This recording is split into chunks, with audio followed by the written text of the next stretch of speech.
Hello and welcome to episode 2 of the Alphi Educational Series.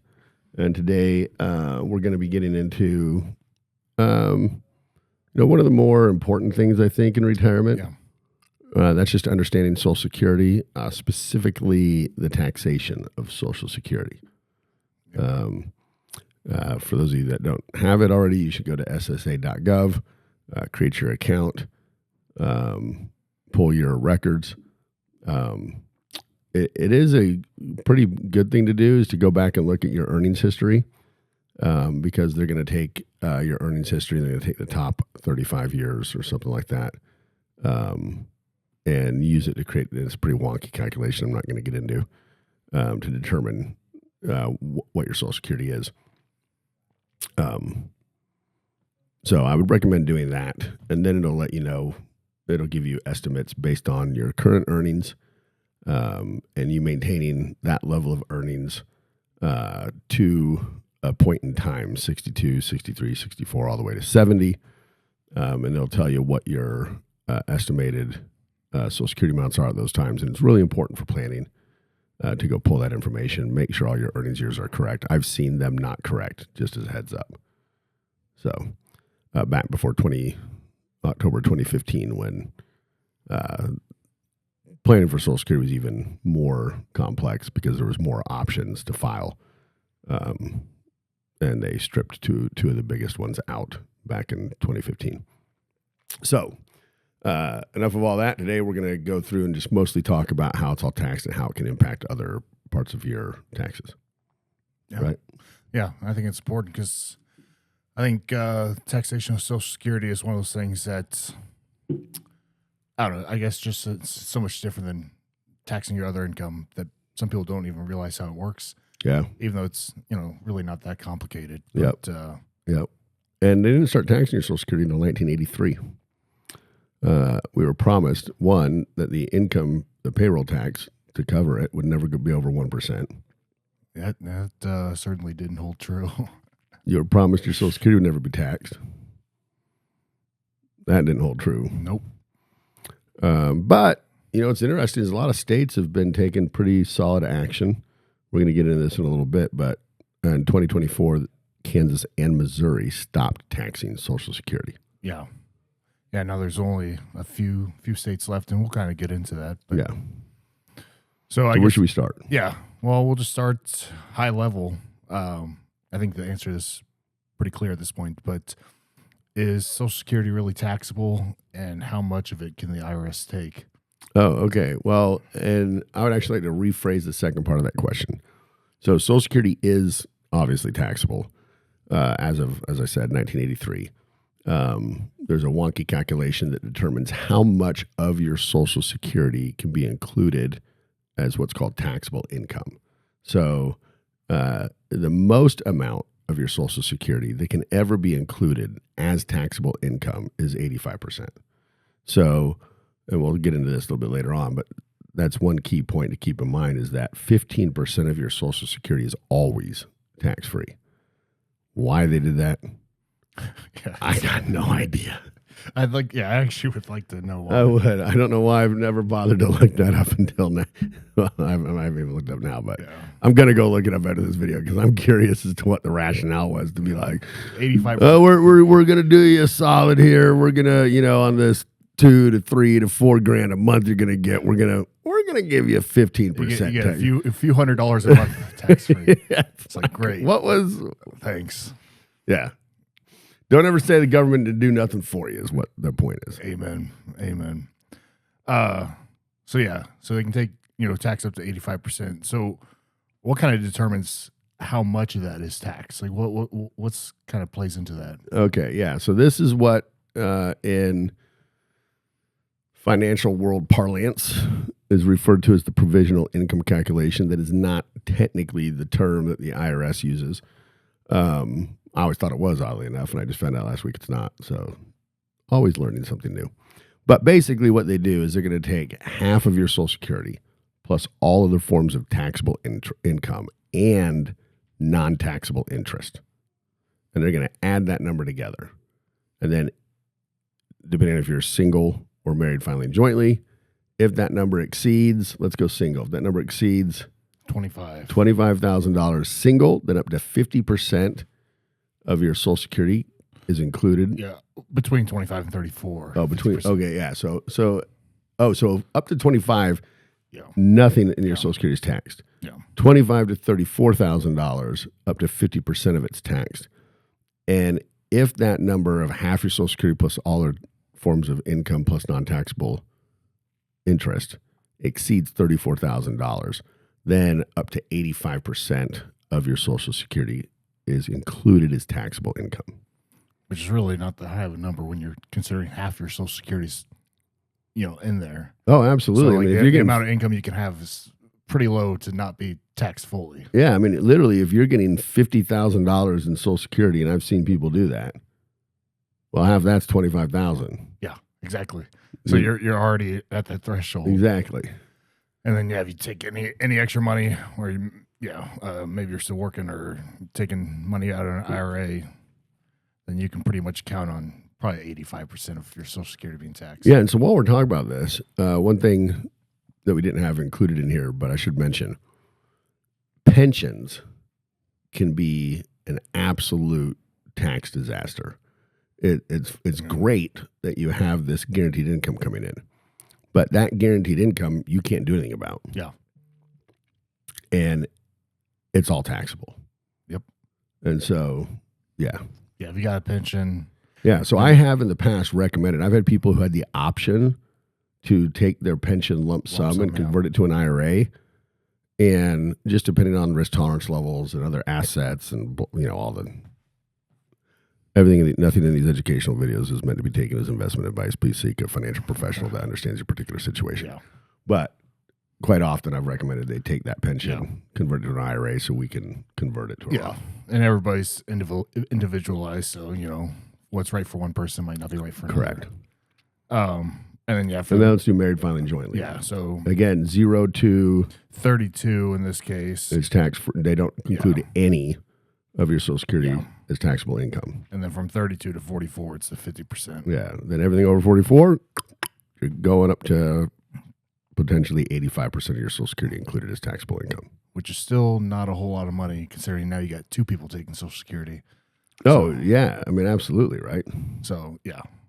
So basically, the government's going to take the fair share. And then kind of moving on to maybe an unofficial term, but tax torpedo for the Social Security. Like, how would you describe that? Like, why does it matter? Well, that's actually a new term that I'd never heard that term before. Yeah, that's new to me, but it makes sense once you kind of hear about it. Yeah, so it's not even. I know I read the notes before the meeting, but what's the tax? You tell me. What tax torpedo is. So basically, it's the idea that you're in a certain tax bracket. It's when you pull money out of an IRA, you think you're in the 12% tax bracket. Yeah. Yeah, because I tell the story all the time. But then, every seminar. But then every additional dollar you're taking out, then more to your Social Security gets bumped up. Correct. And so you end up getting taxed. You don't really get taxed on that $10,000.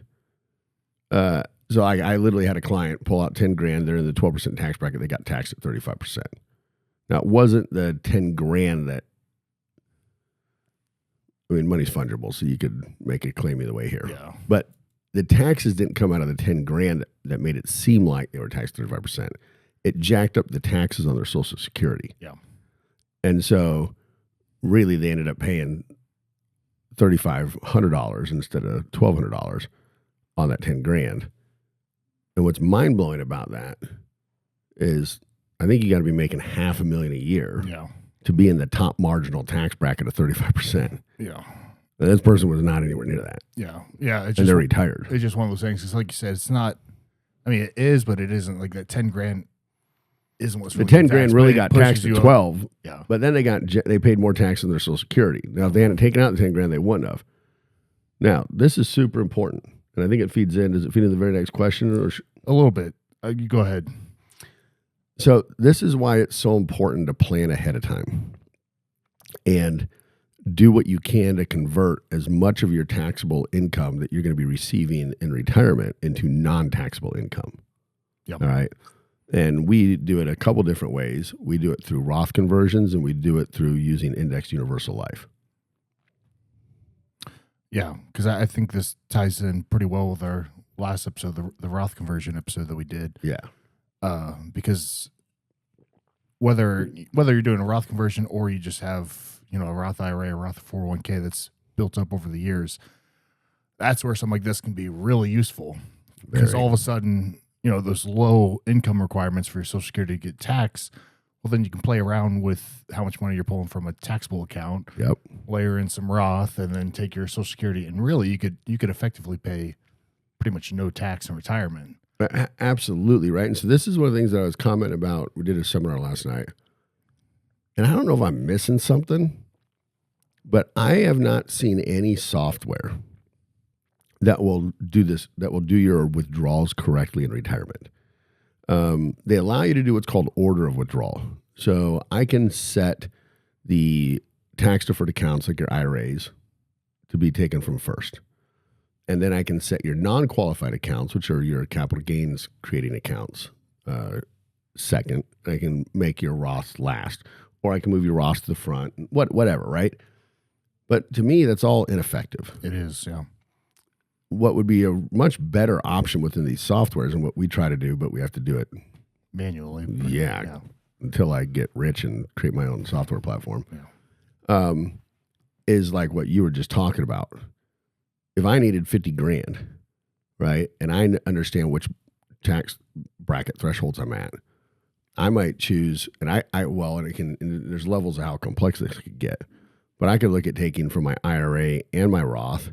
I could even look at my non-qualified account. Yeah. And then you can go a whole nother level and look at maybe some tax loss harvesting out of that non-qualified account to create some losses to offset the withdrawals from the IRA combined with your Roth. Now you're talking. Yeah, you could really pay no tax. Yeah. Because, the tax loss harvesting is like just another added layer of complexity, but it can be super effective. Yeah. You pull some money from IRA, you're going to have to pay tax on it no matter what. But then maybe you pull out a couple of positions that are at a loss, which at the end of the day, who cares? Because to me, that's money's money. Yeah, you're taking it out. Yeah, but it's technically a loss, so therefore not income. Yeah. All these softwares are great and all, not really, but because you got to pick and choose where you want to pull from. Yeah, and that can make a big impact on especially year after year after year, right? And so. I always talk about the modern portfolio theory being created when a guy lived 12.6 years in retirement. Well, 12 years, you could still have a pretty significant impact doing this. But now that it's 25 years. Adds up big time. Yeah. Big time. Yeah. It's just like inflation and interest, and it's just compounding, right? You're just compounding results. Because if you're paying less taxes, you can either, pull out, you really need to pull out less money from your investment accounts if you're paying less taxes, or you can just, have a higher quality of life. Absolutely. And, there's really no need to hand that over to the government if you can just pick and choose where you're pulling from and not pay that. Yep. So it's kind of a beautiful thing. So kind of moving into what we were talking about a little bit earlier, the state taxation. Yes. What is it? 7 states that still tax it? I believe it's 8. I think it's down. I think it's down a little bit because, like you said, Kansas, Missouri. And so it's just 8. And we don't have to get into specifics, but Colorado, Connecticut, Minnesota, Montana, New Mexico, Rhode Island, Utah, and Vermont. So if you live in those states, you might want to move. Yeah, you're going to have to pay a little bit more in taxes. So paying those state taxes. Yeah. Well, and it seems like a little bit more, but like in Kansas, back when they did it, you'd hit 5.3 or 5.5 or something like that. Yeah. I mean, that's not insignificant. Oh, yeah. I mean, it adds up. Like to me, like every dollar paid in tax is a dollar that you really don't have to be paying, especially in this case, most states don't tax it. And so if you're living in one of these states, I mean, you'd probably be fine if you still got enough money, but like. Yeah, but why are you paying money you don't need? Every dollar, great and all if you want to pay your fair share or whatever. But I mean, this is your life you're talking about. Yes. And so the extra 5%, or on the 5% every year. Yeah, or the federal level, getting taxed up to 85% of your Social Security. I mean, that's your money that you worked hard for. Yeah. That really you don't have to pay those taxes. Right. And by paying those taxes, your marginal benefit on your life is there's no marginal benefit. No. That's the issue with taxes. It is. They got news for you. They're just going to borrow trillions more than what you give them anyways. Exactly. And if it's a state, they're going to borrow billions more than what you give them anyways. Yeah. I just saw, off topic, New York's budget. Pretty big. For 8.5 million people is billions higher than the entire budget for the state of Florida. Wow. At 23 million people. Those should be some real clean cities and stuff, you think. All right, anyways. So I digress. Let's move on to RMDs. And how they impact Social Security taxes. Kind of want to dive into that about, ages and how that plays in with the provisional income formula. Yeah, absolutely, right? And so back when I got in this industry, you're at age 70 and a half. And here's what's funny about this is the wording is confusing. And I don't know why, but it really is. And so it's a required minimum distribution. So it's the minimum amount that you're required to withdraw every year. Yeah. And that is confusing for some reason. Okay. So now, and we didn't have this in the notes, but I'm going to cover it anyways. The government does not care where the RMD comes from, right? My RMD might be 10 grand. I could have 10 different tax deferred accounts. And I can take, and all 10 accounts, if you added, you could each have a $1,000 RMD associated with them. And I can go and pull 10 grand from a single account and satisfy all 10 accounts RMDs. Yeah. Okay. The point is just that you're taking tax deferred money out of those accounts and paying taxes on it. Yeah, the government just wants their fair share. Well, I would argue with the word fair, but I would too. the government just wants some money. Yeah, exactly. That's now what they want. Recently, the Secure Act and then the Secure Act 2.0 was passed. When I say recently, I mean in the last 5 years or something. I don't know. Time flies. It might have been longer ago than that. Yeah. Man, it's amazing how quickly you get old. Time does fly. Yeah.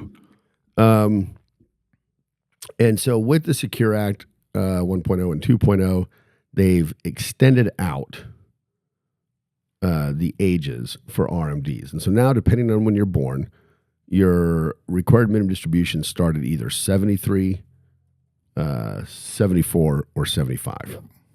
Okay. Now, I operate from the standpoint that the government does nothing to help you. And I just find that if I have that pessimistic, negative outlook, it helps me see through the mirage, so to speak. I feel like that ends up making someone a better financial advisor. Yeah, and I would definitely say so in this case. And so the question is, do you think they did that to help you? Do you think they extended out the age at which you're forced to take money out of your IRA? That money keeps growing. Help you? Well, it keeps growing. And traditionally, the money's held by which spouse? Probably by the man. 83% of the time, it's by the man. And traditionally, who dies first? The man. The man. Now, what happens when the man has all this tax-deferred money and he passes and it goes to his spouse? Well, then she's got a certain timeline. And what happened to her tax brackets? They get lowered. She moved from, married, filing jointly to now she's, single. She no longer got the hubby. Yeah. And so it's pretty amazing. If you look at the $100,000 of income, married filing jointly, I'm pretty sure you're like at 12%. And then when you go to single, I'm pretty positive that jumps to 22. Yeah. I'll probably throw up the tax brackets. Yeah. Yeah. And so literally the government just figured out how to delay you and get more of your money later. Yeah. Because they're taking more money in that case. Once he passed away, then she's taking a higher percentage of that account is now the government's by them having done this. Yeah. Now, they also did this to your kids. because you used to be able to pass these IRAs on. This is not necessarily about Social Security, but I think it ties into the conversation. You used to be able to pass these accounts on to your kids, and then the RMDs would reset and start with their life expectancy tables. The Secure Act changed it to where your kids now have to fully liquidate those accounts within 10 years. And if you think about traditionally, if you're 80 and you kick off, how old's your kids? Well, they could be 60, 55, 50, right? If you're Bill Belichick dating a 23-year-old, you might have a 20-year-old. Fair enough. Yeah. So, but usually they're going to be in the 50s to 60s, right? Yeah. And what's their earning compared to the rest of their life at that point in time? You would think that's their highest earning years. It should be. Yeah. And so now they just got this account, this IRA, and they're forced to liquidate it at their peak earning years. That's a whole lot of probably top marginal tax bracket right there. Absolutely. And again, you just delayed because the RMD age got shifted to 73, 74, 75, built a bigger nest egg only to give a larger percentage of it to the government. Yeah. Yeah, because the government will definitely take their fair share in that case. Yes. Because that's a pretty hefty tax hit. Yes. Yeah. Yeah. Did we cover what you wanted on this question? Yeah, we did. So something that's pretty new is the senior bonus deduction. Oh, yeah. And so you will kind of want to dive into that and how that helps. Yeah. It's a smaller impact. And I don't want to make a political comment here, but it's kind of gimmicky. I mean, it's good for, 2 years? I think it might be good through 2028, unless it's extended. So we'll see about that. Yeah, and I'll be honest, I didn't think the Tax Cut and Job Act 2017 was ever going to be extended. Here we are. And here we are. So it could be. Yeah. But basically, you're now getting, was it the one big beautiful bill that did this?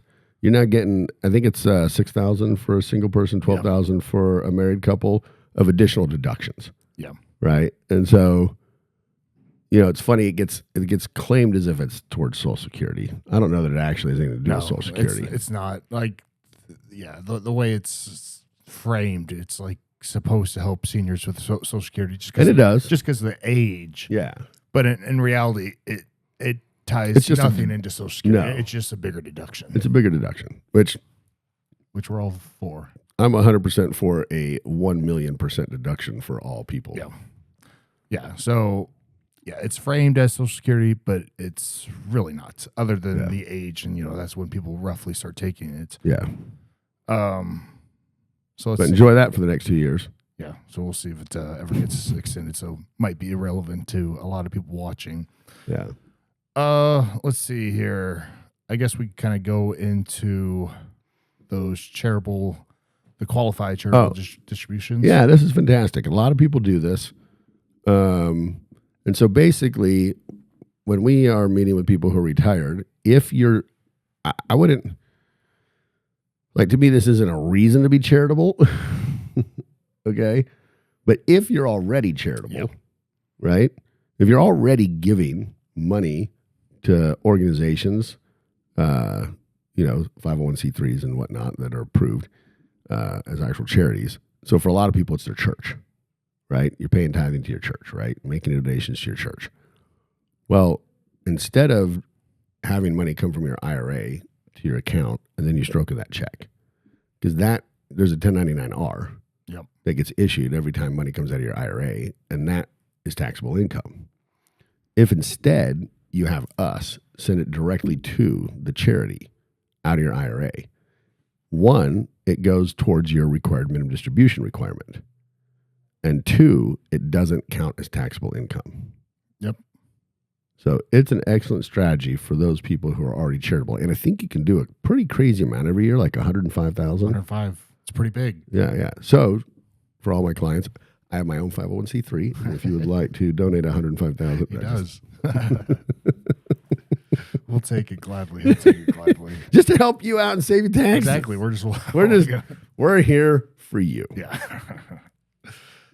All right. Well, we can go ahead. For all the regulars out there, that's a joke. Yeah, I think that's most people want to cover as far as the taxation.